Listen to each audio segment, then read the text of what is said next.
Bonjour à tous, voilà, je suis possesseur d'une, DI Motor Ondine que j'ai achetée en juin 2023. C'est une moto qui date, d'octobre 2022. J'ai fait, 8 000 km au compteur avec. Allez, 5 000 km, là je suis à 13 000.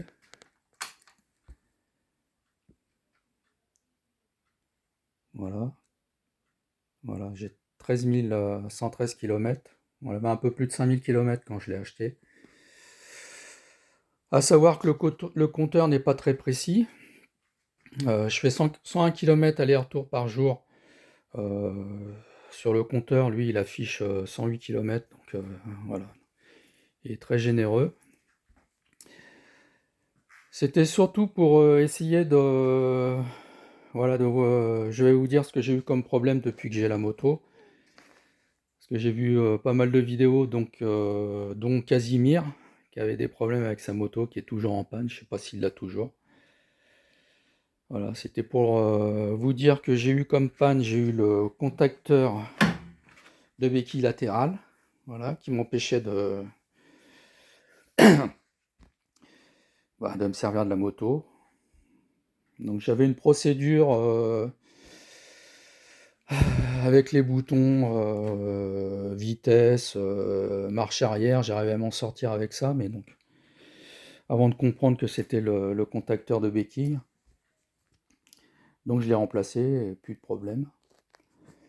Et j'ai eu comme panne aussi, prendre la lumière, voilà, j'ai eu le faisceau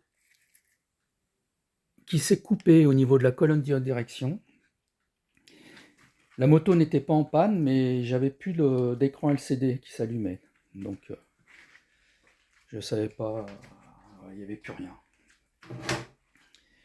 Donc j'ai dénudé le faisceau et voilà, j'avais deux fils qui étaient coupés. Donc peut-être que pour Casimir, au niveau de sa panne, comme il ne peut plus accélérer, le moteur ne tourne plus. Peut-être que ça peut venir de là, au niveau de la commande d'accélérateur, le faisceau qui est coupé. Donc voilà, c'était pour vous dire ça. Sinon, j'ai eu les mêmes problèmes que tout le monde, hein. Le pneu arrière complètement déformé, ça sautait dans tous les sens, l'amortisseur d'origine qui était HS. J'ai mis un amortisseur de Honda CB125. J'avais vu les vidéos à Casimir, il avait mis ça, il avait dit que ça allait nickel, et c'est vrai, c'est nickel. Donc c'est plus la même moto au niveau confort et tout, c'est totalement différent. Sinon, moi, voilà, j'en suis content. Voilà. Je fais mes 101 km par jour. Je charge au boulot, je rentre à la maison, je repars au boulot et je refais une charge au boulot. Je suis pas chargé à 100%, mais voilà, je tiens la semaine comme ça.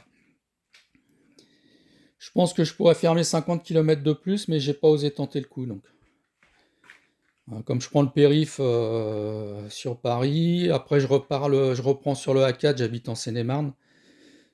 Donc j'ai pas voulu tenter le coup pour voir jusqu'où je pouvais aller au niveau de la batterie.